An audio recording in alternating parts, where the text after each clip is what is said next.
But right now we have Alex Jones on the line, presumably to talk about this story of the cemeteries being asked if they can house mass graves, 950 graves per acre, and in the thousands if they can handle it. Mr. Jones, how are you, sir?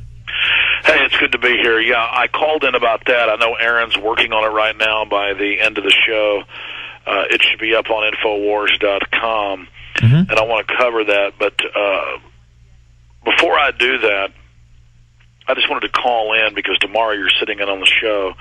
I have some private things I have to take care of tomorrow, and I'll probably be calling in during the show tomorrow because this is too momentous, too important what's happened to completely take off. I just have some business I have to attend to, and I promise to take my children fishing tomorrow, so I can't turn them down on that. They're pretty excited, unfortunately, because I don't spend enough time with them. But the main reason I called in was I've been at George Humphrey's house all day interviewing him for the new Obama film we're making. And as I was driving at about 3:30 to 4 to his house, leaving, I have BBC on my radio, my XM in my car, and they covered a host of issues. The issue you mentioned about, no one knew the IMF had gold, but they're going to sell that to help third world countries. Now, you put that through the translator, you know, like in a science fiction movie where they have the mass translator.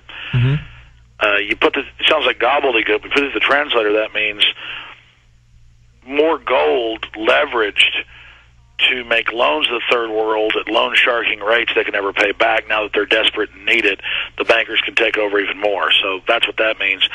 Then Obama, they're talking about $1.1 trillion, $1.5 trillion of our tax money to the private banking families that own the IMF and World Bank. That all the speeches I heard on the radio today and this evening and watching TV just now when I got home was, we've got to help our less fortunate. This is Obama. We've got to help our less fortunate. We've got to give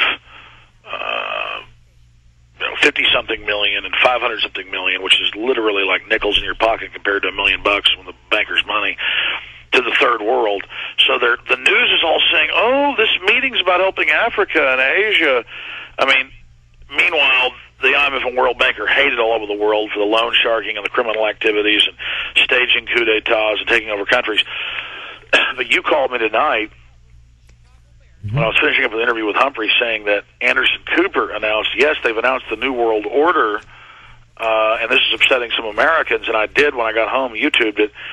There's Gordon Brown, sure enough, saying this is the birth of the true New World Order, and that's how I've been billing it, as the birth of the New World Order. So I got home and I Googled the term New World Order, and there were thousands of news stories today under Google News. You don't click web, you click news. Bloomberg, you name it, announcing that a New World Order is being set up. And here's the headline from Bloomberg: G20 shapes New World Order with lesser role for U.S. Yeah, we covered that actually, Alex. It's unbelievable. I mean, they're basically saying, yeah, the New World Order's here, and it's going to have a less of a role for the United States, their markets. And you notice that Sarkozy is quoted in here, and he had that big WWE-style fit. He was unhappy. Things weren't going to get done. It was all staged. They knew what they were bringing. It was all staged, and what they're setting up is an open bank of the world that regulates, controls every facet of our lives. And then I thought about how we're thanking Fox and CNN for admitting it's world government. You know, all these years they knew it. When we had all the same documents they had, they denied it, called us dangerous terrorists, put out police reports saying we were crazy. You know, all of this. And then here they are right out in the open going, there's a New World Order, but it's going to save you from the banking crisis. It'll be run by the banks that did it. Isn't that nice? Here's another headline, London Independent, because Obama in a speech, and I know you guys are taping because we're making an Obama film. Tell me we've got this, because I couldn't find it online. But here's the London Independent. Obama hails the New World Order, and it says markets soar. See, the bankers turn them, look, the New World Order is here to the rescue. How many months have I been saying that when they announced the New World Order, they would put the markets up for a while? And then all these yuppies will say, okay, fine, you said there was a New World Order, but it fixed things. Here's another one. G20 makes 6 pledges towards a New World Order. And the headlines go on and on and on and on. Here's another one out of the Press Association. New World Order hailed after rescue, and this is a global system agreeing on tracking down anybody that doesn't pay taxes, shutting down black markets, controlling every facet of our lives, run by the very banks that have done all of this. And then meanwhile, there's police reports and federal reports everywhere saying if you talk about it, you're a terrorist. It doesn't exist. So that's still simultaneously going on.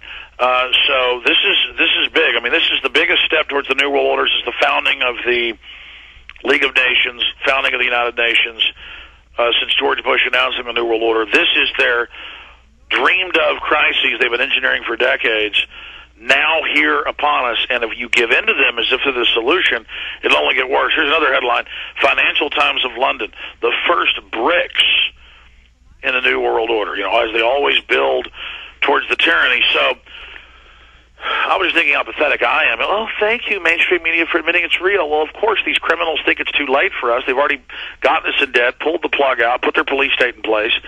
They arrogantly think they're going to get away with it. But then meanwhile, people are always asking, you know, oh, Alex, are there really mass graves? And I guess right now I should go ahead and briefly cover that. Mm-hmm. Well, obviously there are mass graves. I mean, you know, this is just yet another whistleblower's document that we got sent to us. This is from May 30th of 2007. It looks like it was sent out to people who own cemeteries all across the state. It was a Department of New York State document where they're saying, hey, in case there is an emergency and a disaster or maybe a biochemical attack, can we use your land to bury multitudes of people? And they're saying up to 1,000 people per acre. It's unbelievable. Exactly. So I know Aaron's in there doing the show all day with me, and then now he's back working. Let me give him some of the directives. He can have whatever he wants. This is what happens. We have the Rocky Mountain News. We have FEMA documents. We have all these articles. Kurt Nimmo, by the way, for Aaron listening, wrote a story 2 days ago where the Veterans Affairs was attacking us about them expanding all the veteran cemeteries around the country with all these thousands of graves per facility. But in that article, Kurt did finally, I've mentioned it on air, I remembered it, Kurt did find the Rocky Mountain News story out of Colorado that I remember where the governor announced, hey, we've got mass incinerators and mass graves ready for a biological weapons attack or other pandemic. And so the issue here is they are deploying millions of plastic coffins all over the country. The fact of the matter is the government admits and the CDC admits they're preparing mass graves to the American people. We've interviewed emergency managers in Illinois and Indiana and covered the news where they're preparing for mass graves. We know they want to carry out forced inoculations. We know they're behind this stuff in the past with terror attacks and bioweapons. And so the issue is we just simply, people send us photos and videos of all these graves being expanded, and we're like, say, you know, we just said, what is this? What do you think this is? And they're like, oh, how dare you, you kooks. There's no preparations for mass graves. When we have all the mainstream news articles, but this latest one that, well, we'll cover when we come back. We'll be back after this with Alex Jones. It's the InfoWarrior, PrisonPlanet.tv, Infowars.com.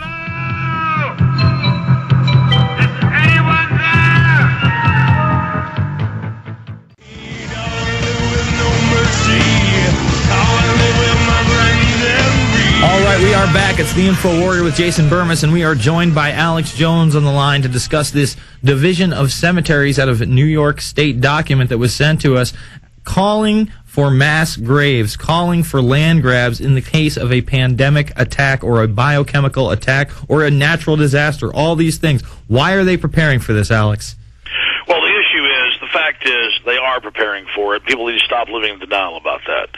And then if you look at the globalist plans, their Stated Club of Rome, UN documents, 1996 biological diversity assessment, you understand that the majority view of the elite is they're going to use controlled plagues to kill the majority of us.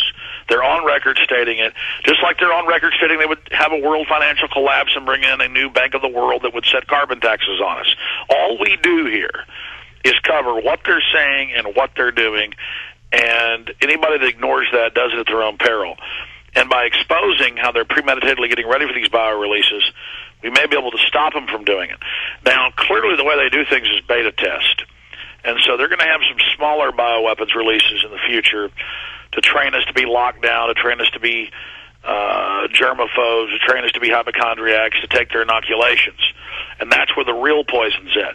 But then if we accept that, then they'll launch larger attacks in the future. So this is all part of this preparation for martial law, this preparation to go under this system. But we're already under this control. 98% of us don't want a banker bailout, they do it. 91% of us don't want open borders, they do it. Both parties are universally unpopular, but you talk to the Obama zombies, they go, yeah, the government's corrupt and the system's bad, but I think Obama's still good, he'll try to fix it. No, he's not the cavalry. The cavalry is in the mirror. Look in the mirror, folks. And I just ask listeners, because we're getting attacked from all sides about these mass grave things. Kurt Nemo and others have written articles where it's mainstream news they're setting up mass graves. We go out and our listeners go out and identify and track these. Some are just regular grave expansions. Some are real. Some are for the general public. These plastic coffin liners.